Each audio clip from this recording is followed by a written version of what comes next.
just a little bit of my background. I've been a police officer for 23 years. About 15 of that I've been with SWAT. I was an operator first on our agency. If you promote to sergeant, you have to go back to patrol. I went back to patrol for 3 years. Then I went back in 2007 as the tactical sergeant. So I've been back with the team since 2007. With our department, we have 3 separate units that assist with SWAT. So we have SWAT, which is the full-time element. There's 12 officers and me, the sergeant. There's SRT, which is a special response team. Those guys are assigned to other units, but they come when we have any kind of a SWAT operation. There's 8 of those guys. And then there's 10 canine officers. At least 4 canine officers go with us on every deployment that we do. So on any given deployment, we have around 20 officers that are deploying. With the canines, there's always going to be 2 dogs, 4 officers. That's how our deployment system works. We do about 120 to 150 operations a year. Our high year was about 158 ops. Our low year was about 120. Majority of what we do is work for our vice and narcotics unit, which is Metro VNI, doing search warrants, buy bust for them. But we also have had several hostage rescue situations over the past 3 years, 2 of which we ended up shooting and killing guys in. Guys, physical stamina was really tested in those because in a hostage rescue, you're sitting for hours, sometimes in a kneeling position. One of these was kind of open air. We were inside of a business. It was a urological clinic that a guy had gone into and taken a couple of women hostage, had them behind a desk. So it was kind of open air. We weren't really able to just secretly get into different areas. When the time was to go and do the rescue, he knew that we were coming. There was no way for us to hide what we were doing. So just so that you understand a little bit about the work that we're doing there in that city. So some of the goals and objectives that we want to get across to you today, we'll go to that bottom one. The importance of the officers being conditioned. Colorado Springs, we run the gamut. In the summer, it can be 90 to 100 degrees, very dry climate, a lot like Arizona maybe. In the winter, we can have the majority of our SWAT calls happen at 2, 3 in the morning, and it's going to be 10 degrees to 10 below. And we're standing outside of these places for hours. And then we're gassing the places up, donning a gas mask, going inside, clearing with all this cold weather gear. And now we're in the bandit's house where it's probably 90 degrees. And you've got all this gear on, including the gas mask, trying to clear it. And we're doing stealth clears, and you're in there for even a small house. It probably takes us about an hour to do a stealth clear in there. So their stamina is tested. Their conditioning is tested on a daily basis with the things that we're doing. Their abilities and the mindset. We have definitely found that there's a correlation between the fitness of the officers and their abilities not only at the range and on operations, but how long they're able to stand on a corner before they start to get fatigued and we need to get breaks. Overall health. Prior to NSCA, our involvement with NSCA and TSAC, we averaged a major injury with a team member yearly. Surgery on the back, surgery on the shoulder, lower back injuries that didn't require surgery but took operators out of function for 2 to 3 months. I just told you that our full-time element is 13 officers. When we lose one, that's big. When we lose one of those full-time officers from the team. We can only have 2 guys off pager at any given time. We have somebody that's injured for 6 months, that affects their family. Only one other person is going to be allowed off the pager during that 6-month period, so all those other guys are on call all the time. We're a full-time team. We're on call. When we leave, we're called back in. There's not separate shifts. We don't have a day shift team and an evening team, so it's one of those teams that respond. It's the same team that responds to everything. So what are we involved in? Some of the same things that patrol officers do.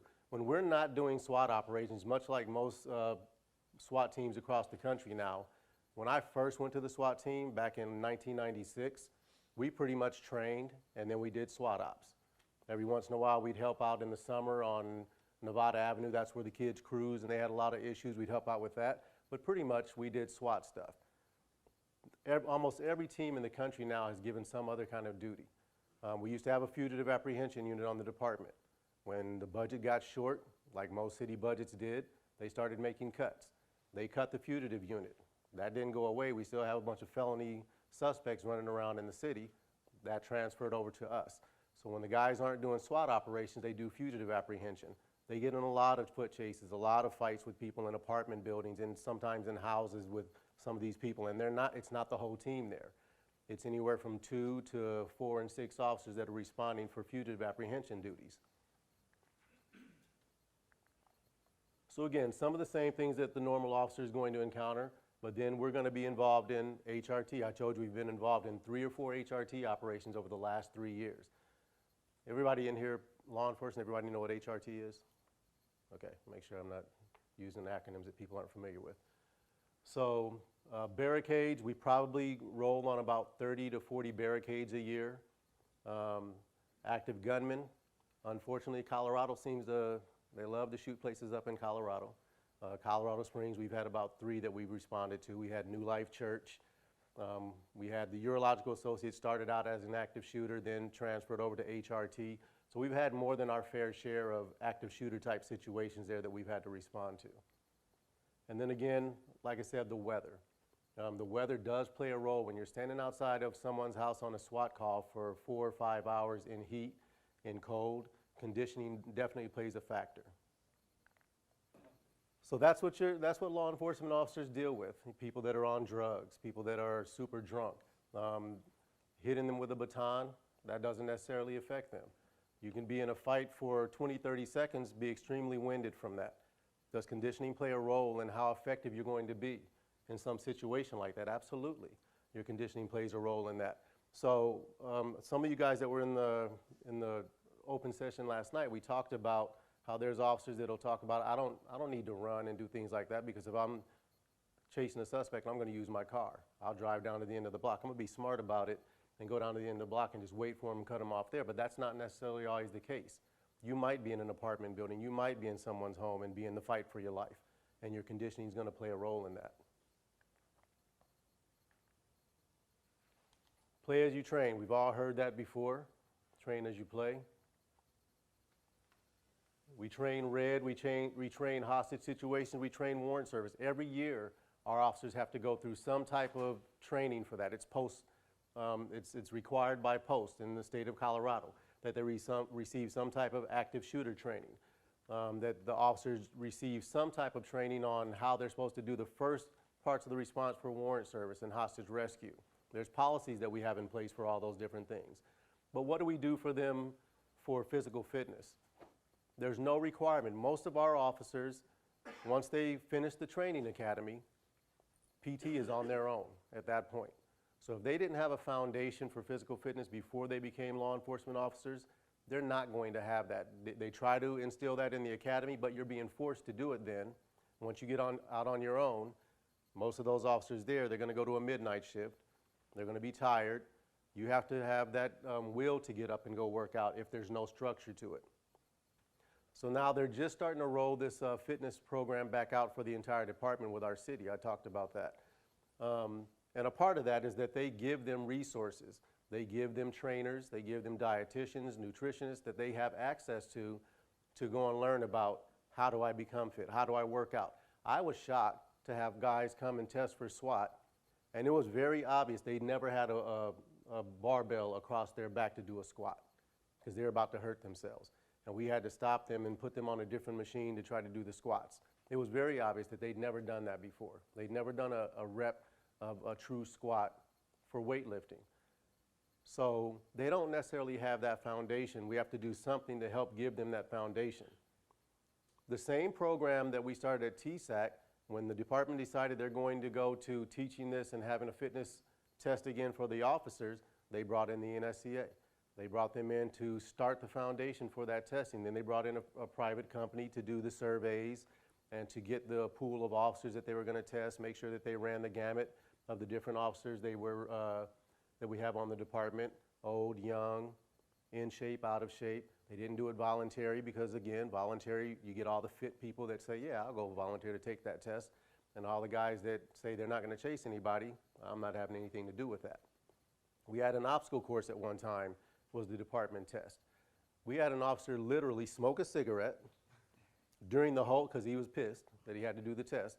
So he smokes a cigarette the entire time he's running this obstacle course just to throw it in their face. So that's some of the attitude of the officers, especially, you know, unfortunately when you get to the older officers, the officers that with 23 and plus years on that haven't had to take that fitness test, That's some of the resistance. So you have to start at the bottom with them and build that foundation, build that structure for them. So how do we train ourselves? Before the NSCA, we would go to World Gym. SWAT team, we got to work out 5 days a week on duty, 2 hours. We'd go to World Gym, and it was nothing but weightlifting. I never stretched. I never did any kind of flexibility type of exercises. We walked in, we bench pressed, we squatted. On another day, we did biceps and triceps. On another day, we did back and legs, and then we go run a mile every once in a while. That's what we did. We go down to the NSCA. They start doing different things to test our mobility, to test our balance.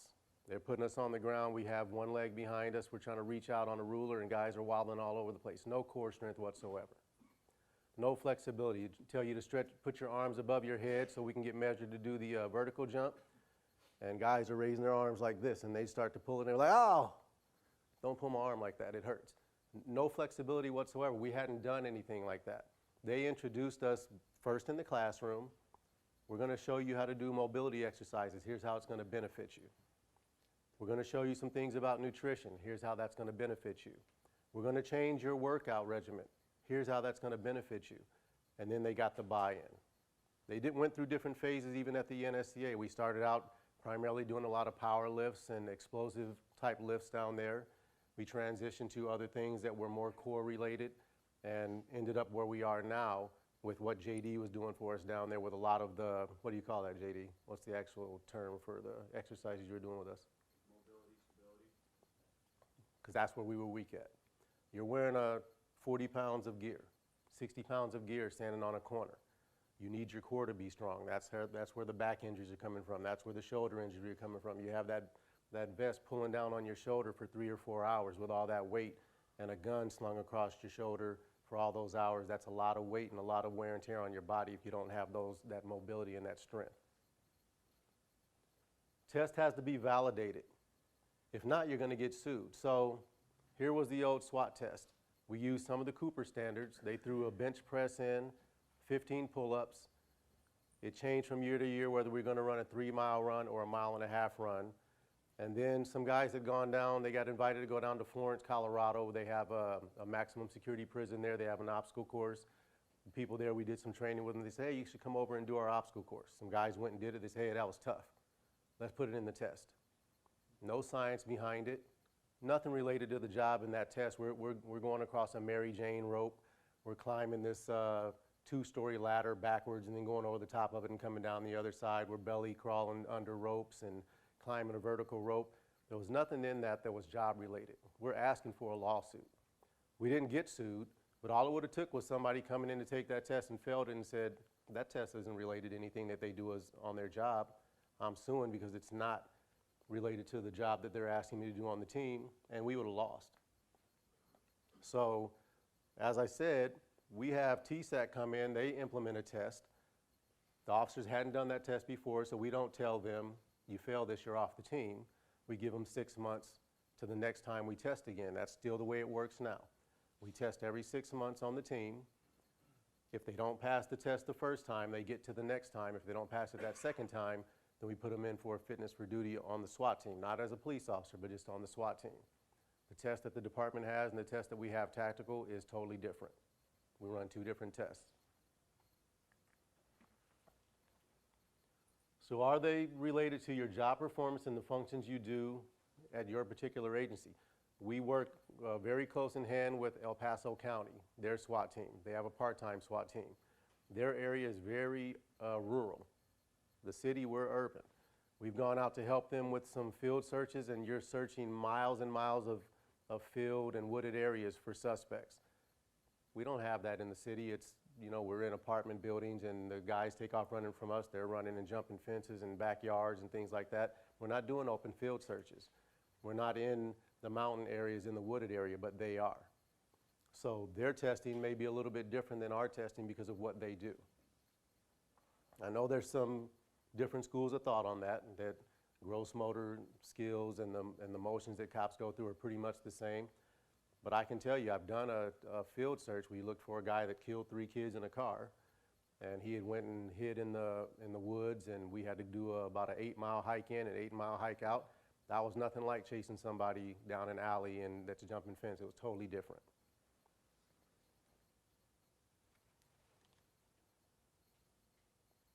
And we do offer a remedial program, both for the officers on the department and the tactical unit. If they fail the test, then the people down at the NSCA, they can go down. We go down now 2 days a week, budget cuts. Kind of hard to justify the SWAT team using 10 hours a week of their 40-hour work week for just working out. So they took some of that from us. We get to go down there 2 days on duty, but you can go down there more days on your own if you want to. So if a guy fails the test, they can go down on their own, get additional help, and continue on to pass the test. We've never had anybody fail that test twice, and even the ones that failed it the first time, it was normally because they were coming off of some type of a minor injury, and normally that injury was from something that we did on a tactical operation, not working out. So here was the most prevalent injuries in law enforcement in general. Knees, shoulders, lower back. Why do you think that is? Why the knees?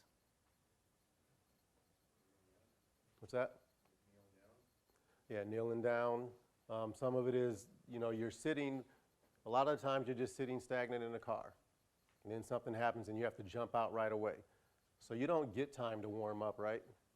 In law enforcement, you don't get the opportunity to jump out of the car and stretch and, all right, the chase is coming. Let's do some dynamic warm-ups real quick. You don't get that opportunity. You're in a stationary position. Then something happens, you have to exit the vehicle, start chasing. On buy-bust operations, we're waiting for the doper to show up. We're on doper time. Dopers are usually always right on time with the dope deals. No, they're not. So we're in the van 3, 4 hours waiting for these dope deals. Then all of a sudden it happens, these guys have been sitting, now they're getting up, having to roll out of the van, chase, sometimes getting foot chases with people after sitting in the van for 3 or 4 hours with almost no mobility, no motion. So that's where these injuries come from. They actually gave us rubber bands that we could use in the van. We have a Sprinter van that we use the majority of the time. So we could do some mobility stuff in the van if we're sitting that long. Sometimes we get the chance to pull off somewhere where the guys can get out of the van and stretch a little bit. Sometimes we didn't. They'd have to do it right inside the van. So that's where those injuries were coming from. The shoulders, again, a lack of being consistent with working the entire body and making sure the entire body was both mobile and strong. And wearing that vest, all that weight pulling on your shoulders, then guys were getting shoulder injuries. And the fact that when we weren't structured in what we were doing, it was always weightlifting and a bodybuilding competition for us. Outlift the other guy. So I'm going down and bench pressing more than I probably should be bench pressing and for more reps than I should, and I get an injury as a result of that. The lower back injury, same thing. Squatting, not squatting correctly. We don't use belts down at the NSCA. For the majority of it, they want your core to be strong. You put the belt on, which you see most people do, put the belt on and put a ton of weight on the bar so they can squat that, but you're not using your core strength when you do that. That's too much weight for your back to handle. So if you were to take that belt off and try it, you're gonna blow your back out. So if they do anything wrong in that movement, even with the belt, they're gonna blow their back out, too much weight on there. And their core is not strong. Very few people that do just weightlifting, and I was the same, do ab workouts, do a lot of core strength workout. I figured doing the tricep push downs, I can feel that in my abs, so that's working them some, that's good enough. I'm getting some ab workout from some of these other exercises that I'm doing.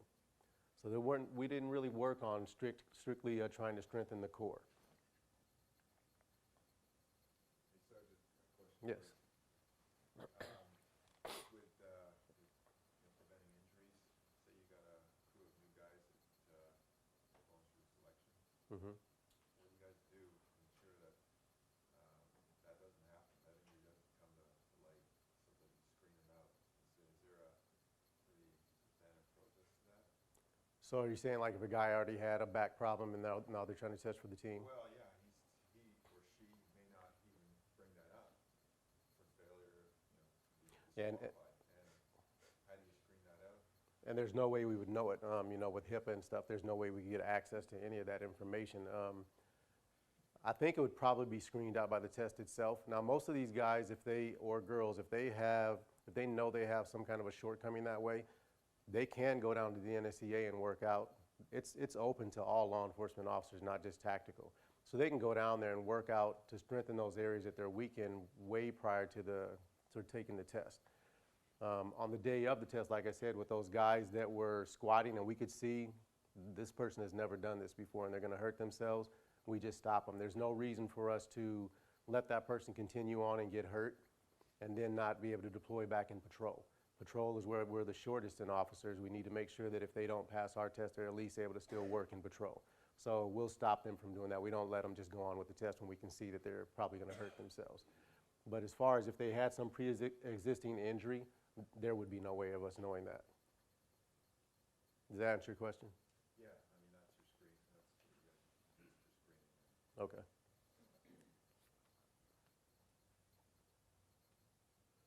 And so, again, this is what we used to do. Wanted to look big. Wanted to have bulging muscles. Wear a size medium shirt that was right up above your biceps. So they made your biceps bulge out even more. And that's pretty much what we did. I'm just being honest with you. That's how we went and lifted weights. Everybody on the team, I bet you, back in the day could bench over 400 pounds. Didn't matter if they weighed 180 pounds up to the guys weighing 250 pounds. They could bench 400 pounds. Walking around with hurt shoulders and lower back not feeling so good a lot of times, but they could do it. And that's what we did. Didn't know any better.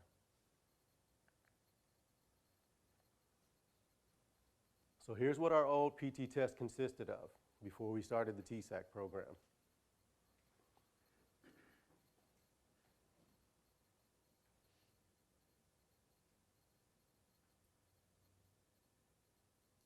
And again, you can probably relate some of those things to what we do on the job, but not all of them, and definitely not the obstacle course at the Supermax. There was nothing job related in that obstacle course that we were doing. The 15 pull-ups, do we have to pull weight up to get into attics and things like that? Absolutely. But there was no science to 15 pull-ups. Somebody just said, hey, 15 is kind of hard. That's kind of middle of the road. We can probably get some people that can do it, some that can't. 15 is a good number. Let's do that. That's how they came up with a lot of the stuff. There was no science behind it. So when we did the TSAC test the first time, with all these bodybuilder, strong, thought we were well-conditioned, fit, athletic people, 6 people didn't pass it. Oh, okay, this is the old test, so 6 members didn't pass it, 1 couldn't pass the bench test. Most of that started becoming as a result of injuries that guys were starting to get from doing that test. And then the bigger thing was the injuries. Again, an injury to one of our officers and a surgery that's going to take them out of commission for 4 to 6 months is just huge to our team because we don't have the numbers. It's not like we can pull one of the guys off the list and say, okay, come to the team for 6 months. It doesn't work that way. The guy's on light duty. He's still a team member until he gets healthy and he's back on the team. We can't pull from anybody else to try to fill that slot.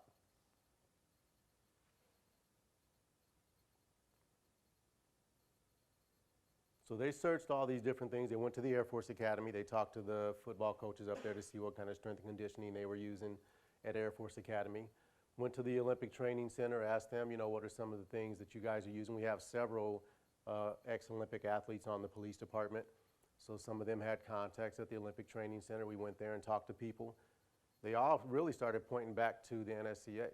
We go down there and we see that they have Olympic weightlifters and people that are doing judo. They're going down to the NSCA and training. The WECAP program for boxing and things like that with the military and the Special Forces guys, they were going to the NSCA. So we said, okay, a lot of people using the program down here, they must know something about what they're doing. If we got Olympic athletes and a world-class athlete program from the military, they're going down here, so let's go see what it's all about. They were more than happy to help us. We serve that community. Those people that work at the NSCA live in that community. They wanted the cops to be fit that were serving them, so they were more than happy to help us out. Both on the side of the trainers and the officers, big learning curve. Hard to tell a guy that we're not going to go in the gym and just start doing gorilla drill lifts anymore. We're going to change that up. Get that foam roller thing out that you see the girls doing all the time in the aerobics classes. Go get that, and we're going to start rolling out on it. Don't even have a clue how to roll out on those things. We've never done that before. We're going to do some trunk mobility. We're going to do some sideline rotations. Had to have somebody lay down on the ground and show us how to do that. Never seen it before. We're going to do some shoulder mobility exercises. Lay down on your back, take your legs over to the side. Had to get down and show us every one of those things. We'd never done it. So it was a huge learning curve for both the trainers down there and for the officers to get into the program and start doing this TSAC stuff and to buy into it.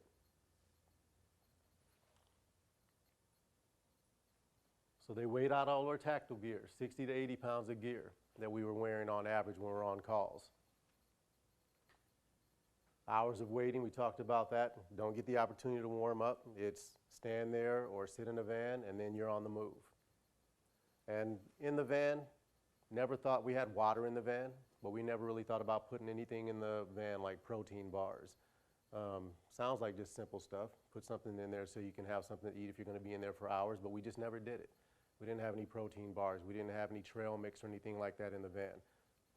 They started doing the classes and talking to us about what do you have in the van? What do you use when you guys are sitting there for hours to kind of get some nutrition? You know what we would do every once in a while? If we got a break, go stop, drive through like a burger place.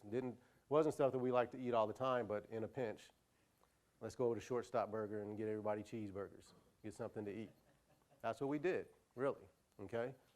So they told us, you know, probably not the best thing, sit in the van for 4 or 5 hours with a cheeseburger sitting in your gut and then go chase somebody. How about some trail mix? How about some protein bars? Things like that. We wore heart rate monitors for months.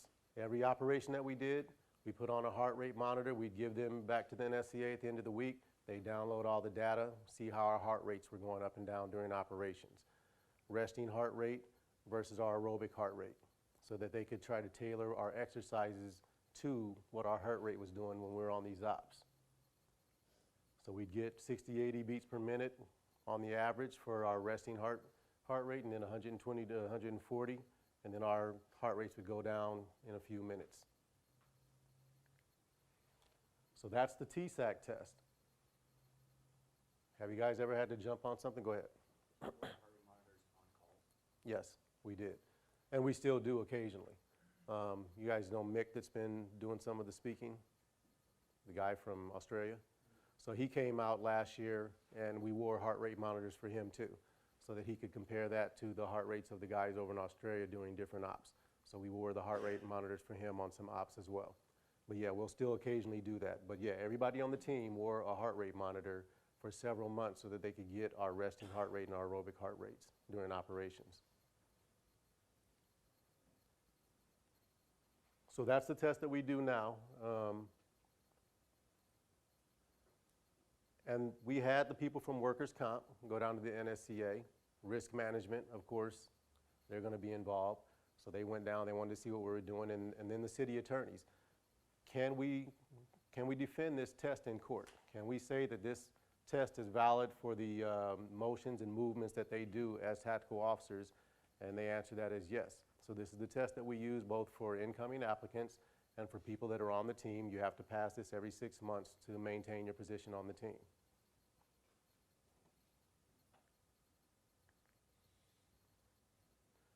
So they built the fitness programs around that test, because that test is related to the job that we do.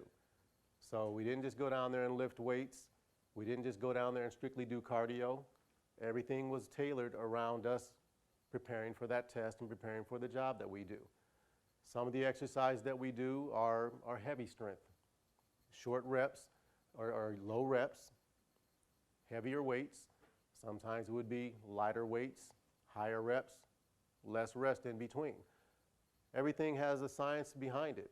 These guys did all kind of research. JD put together folders for every single officer on the team, and you can look at those folders and see that they're individualized for some of those guys.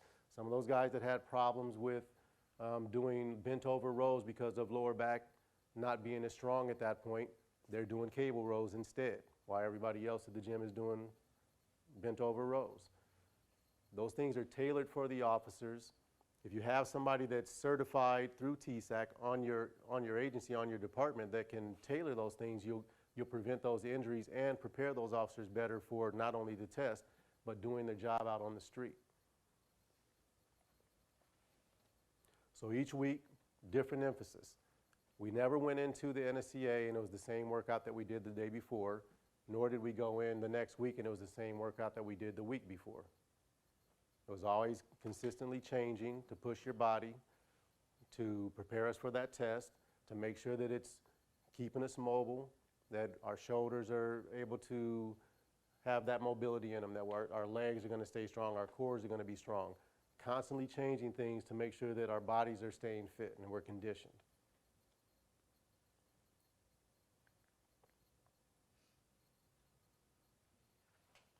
We've had no member fail the test. If they fail the test again, it's because they had an injury and they're not even required to take it then. Most of them being type A's, it doesn't matter if they just came off of a 4-month shoulder surgery and the test is now a month away, they go take it. They're not required to if they had some kind of an injury, but they'll still go take it anyway. So those are the only people that have ever failed one, is that they just came off of some injury. Anybody that's been on the team that's active and going down to the NSCA and working out, they're not on light duty, have never failed that test.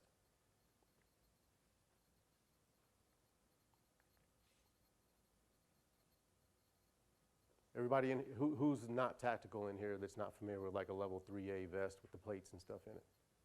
Okay, so level 3A vest with plates in it is rifle rated, so you have a plate in there that's going to protect against rifle rated rounds.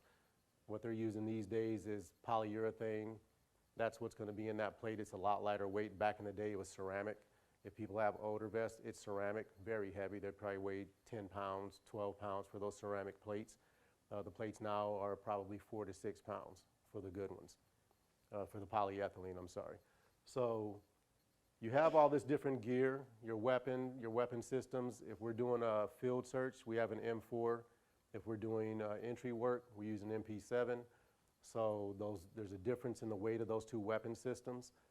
The M4 is a lot heavier. You're going to do a lot more pulling on your shoulders and things like that. So that's the difference in the 60 to 80 pounds is just what the guys have on their vest versus what weapon system they're carrying and what kind of an operation we're on. In patrol, they're wearing about 20 to 30 pounds. So even when the guys aren't doing SWAT work and they're out doing fugitive apprehension, they have about 20 to 30 pounds of extra weight on. Now anybody in here that wears that duty belt and that vest, they'll tell you that that throws your balance off a little bit. You don't jump a fence with a duty belt on the same way you jump a fence with nothing on. You don't jump up on a curb or jump down off of curbs the same way. You can just feel that it takes you off balance a little bit when you have all that weight on. You throw the tack vest on and the weapons and things like that, and it's even exaggerated more. So you have to be a little bit stronger in those core areas to make sure that you're not getting injured when you have that kind of weight on yourself, on your body. So there's a look at some of the vests that the guys are carrying. Again, the configurations of the vest might be a little bit different for different team members. The only thing that'll be consistent on every vest is where we keep our med pack. But other than that, they carry different things. Some of them will carry wire cutters on their vests. Some of the guys won't. It depends on what corner they're on with one another is going to determine some of the equipment that they wear. So that's an MP7 weapon system. MP7s weigh about 8 pounds with the full magazine in them. M4s weigh probably 16 to 20 pounds, depending on if they have a double mag or a single mag on those. One of the bunker shields that they wear, that they have on corners, so the guys are having to carry those, put them over fences, take those to corners with them. On the fronts, we normally put those on the cars and armor up the cars, and then we use an armored vehicle, a Bearcat, and a bear in the back, and we have medical personnel in those. So that's how the structure looks on one of the calls, and this is the gear that those people are taking up to the calls with them. So here's the important part. When we get in a pursuit with someone, when the robber is running down the street, when the murder suspect is running down the street, can we catch that person, and then can we effect the arrest as law enforcement officers? That's what's important to the public, should be what's important to you as well. So for the officer that says, I don't really need to do all that cardio stuff because I'm going to just use my car and cut them off and then get out and be smart about it. Not necessarily, because you might have to fight with the person too. And then when you get out of the car, he may take off running again. And you're leaving these other officers hanging. So when they implemented this test back to the department, what the chief did is look at the liability to the public for not having officers that are fit, the liability to other officers when we have officers that aren't fit. I'm chasing the guy down an alley, and you're not going to go down that alley, and you're not going to jump the fence. You're going to drive your car around to the other side. So you're leaving an officer out by themselves doing those things because you're not going to jump the fence and you're not going to do the chase. You're just going to try to cut the person off. That doesn't always work for us, especially when you're in the urban environment where there's fenced-in yards and things that people can get into and hide. You have to be able to supply support for the other officers that are out there on the street. So some of the aerobic things that we did. We had some officers way out in one of the eastern counties or western counties of Colorado that 2 police officers were doing a transport. The guy had a handcuff key hidden inside of a belt. He got the key out. He undid his handcuffs. He disarmed one of the officers, killed both of them. The brothers went in and hid in this open field area. They didn't have enough resources to do the search on their own, so we went out and assisted with that. And we were out hours each day.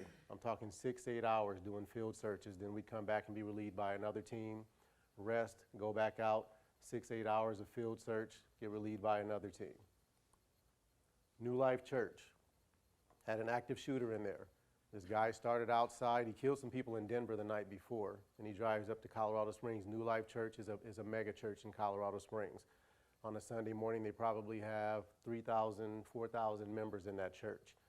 They have police officers that do the traffic control. So the only reason he probably didn't attack right during service is that there were police cars out there for traffic control.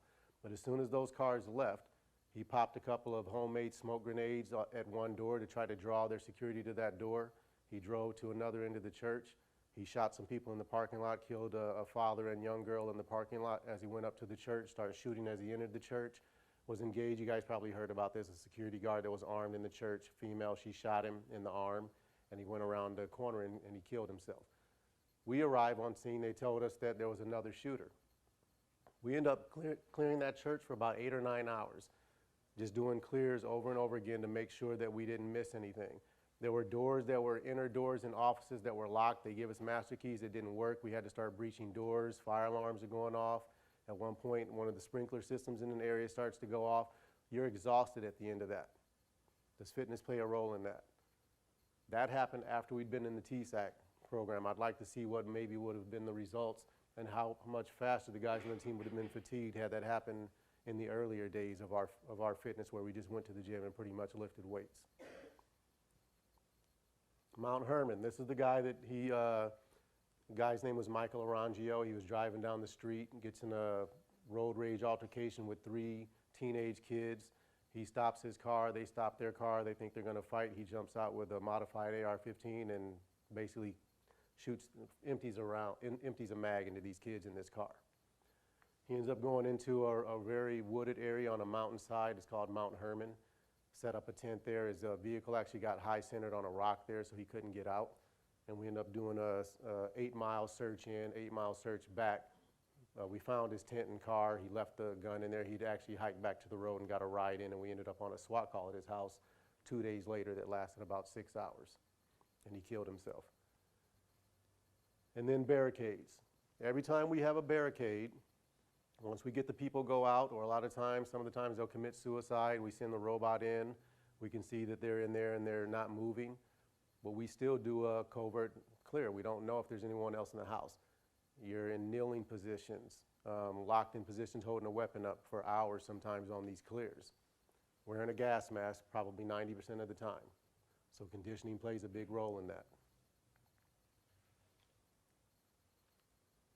So how are your skills affected by physical conditioning? At 115 beats per minute, fine motor skills start to degrade. So when we have people test for the team, and I'm sure that most teams do something like this, we have a combat course. They've done the PT test early in the morning already. Now we go to the range, we make them run up on the berms, run down the berm, run across to the range 1. We have 4 ranges that are built into one range. They come back to range 4, run back up the berm, down the hill. They load their weapons up, they start shooting. Have to control your heart rate. Can conditioning help you recover and control that heart rate a lot better? Shooting I was involved in about 2 years ago. Buy-bust operation, guy had led Boulder police on a pursuit, had a female in the car with him. He tells her, I'm gonna kill these cops, I'm not going back to prison. He pulls over, lets her out of the car, then he starts driving and head on into traffic, so they would terminate the pursuit, which they did. He ends up in Colorado Springs. They set up to do a buy-bust on him. We're sitting in the van, we put a sunscreen in the window, we're backed into a liquor store area so they'd make our van look like it was a delivery truck for a liquor store. He saw the van, got a little bit suspicious. We could see him through the cracks of the sunscreen. And he comes up to the door, and I said, if he tries to open that door, go ahead and take him. He comes up to the passenger door of that van. As soon as the officers hit the latch, he took off running. I chase him into an apartment building. He goes down this real narrow corridor. I run up some steps. I can see him at the end of this corridor, kicking a door, trying to get into an apartment. Because the door is recessed, I can't really see his hands, but as I get closer, I see he's got a gun in his hand. And he pulls the gun up and raises at me, and I shoot him. Shoot him 4 times, hit him with all 4 rounds. I thought maybe I'd run 100, 150 yards. When they measured out, I ran 400 yards. 400 yards, up a flight of steps, down a corridor, handgun, from about 7 to 10 yards. I can guarantee you that 8 or 10 years ago, my hand would have been shaking a lot more than it was that day because of the fatigue. 145 beats per minute. Complex motor skills degrade. So again, you can see those numbers going up. So conditioning plays a factor in how fast you can recover from the chase. It plays a factor in how much you can control that adrenaline that you're going to get, those adrenaline dumps you're going to get, and how they're going to make your heart rate go up. Conditioning plays a role in all of that.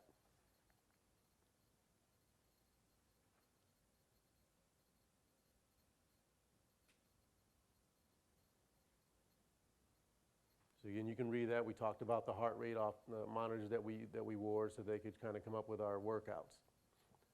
200 beats per minute on some of those heart rates. You think you'd see that on some of your agencies with some of the officers if you were to put heart rate monitors on them right now and monitor their heart rates while they're out on calls and they get in a foot chase? That's getting to the dangerous levels, right?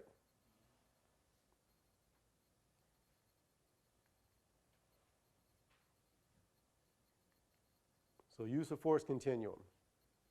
At the very bottom of our use of force continuum is just officer presence. Does your presence as an officer, does the way you look as an officer affect what that bad guy is going to do? Do criminals size you up? Do they size you up for the fight? Do they size you up for the chase? Absolutely. If they look across at some officer and go, that guy can't run more than 20 yards, they're more likely to run than if they're looking at some person that looks pretty fit and could probably run them down. That's just a fact. Criminals are predators, so they size everybody up whether they want to decide whether they're going to fight them, whether they're going to run from them, in some cases whether they're going to try to kill that officer. There's no doubt about that.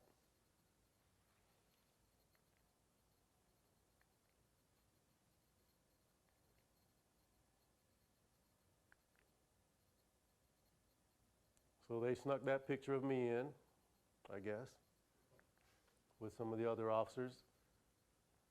But who do you want responding to your calls? Let's think of the general public and the perception that they have of police officers that are responding to things. We get all the jokes and the comedians, and every one of those talks about the cops eating donuts, right? The guy on the right. We have some of those on our department. We have some embarrassing moments on our department. We had a guy on the department that would go through the McDonald's drive-through 2 or 3 times a shift because it was free. So McDonald's finally sent a letter to the PD that said, we're no longer going to give you guys free food. And it's mostly because of this one guy that's going through the drive-through of the McDonald's 2 or 3 times per shift. That same officer, Burger King, did the same thing, give you free food if you're on duty. Was going through the Burger King parking lot after McDonald's shut him down. He goes through the Burger King parking lot 2 or 3 times a night, and they sent a letter saying if officers are going to get free food on duty, they have to come inside. You're not even supposed to be taking that stuff And then he's going 2 or 3 times a night, and that's embarrassing to get a letter from some food chain saying that an officer's abusing our fast food, so we can't give it to you free anymore.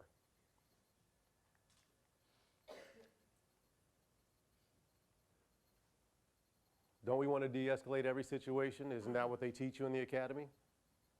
The gift of gab, verbal judo. Your presence is a part of that again.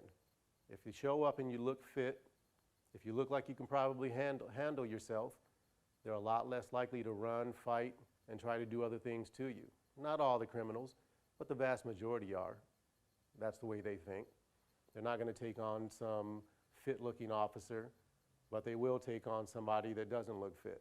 They will run from somebody that doesn't look fit. So your physical presence has a lot to do with it, but also that same officer I was telling you about with the McDonald's, that guy, when he talked on the radio, resting heartbeat sitting in the car, sounded like he could hardly breathe. Like he just went up 20 flights of steps all the time. So when he climbed out of his car on a call, that's the same thing you got there. This guy gets out and he's breathing hard, and the suspect's looking at him, and they're like, man, that dude, I'm out of here. That dude's not going to be able to catch me. And they're taking off running.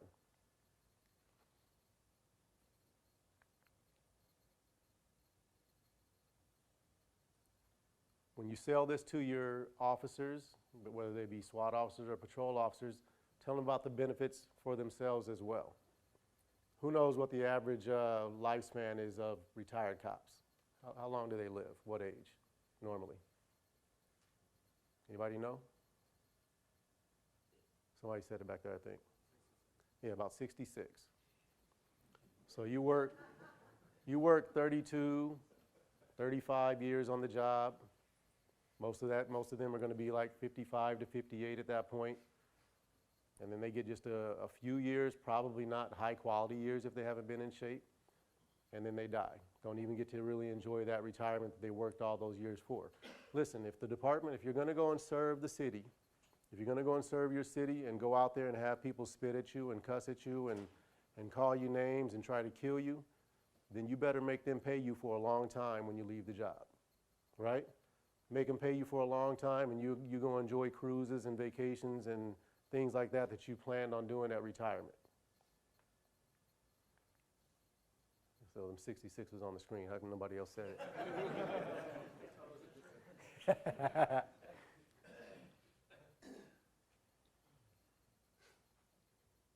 Goes without saying, it's better to possess a skill. It's better to have a weapon system and not need it.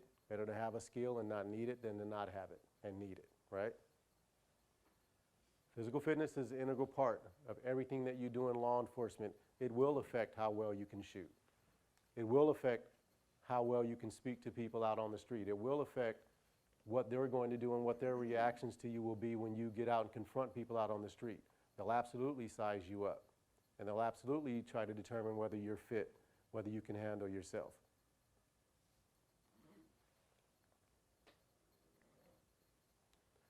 Okay, that's it.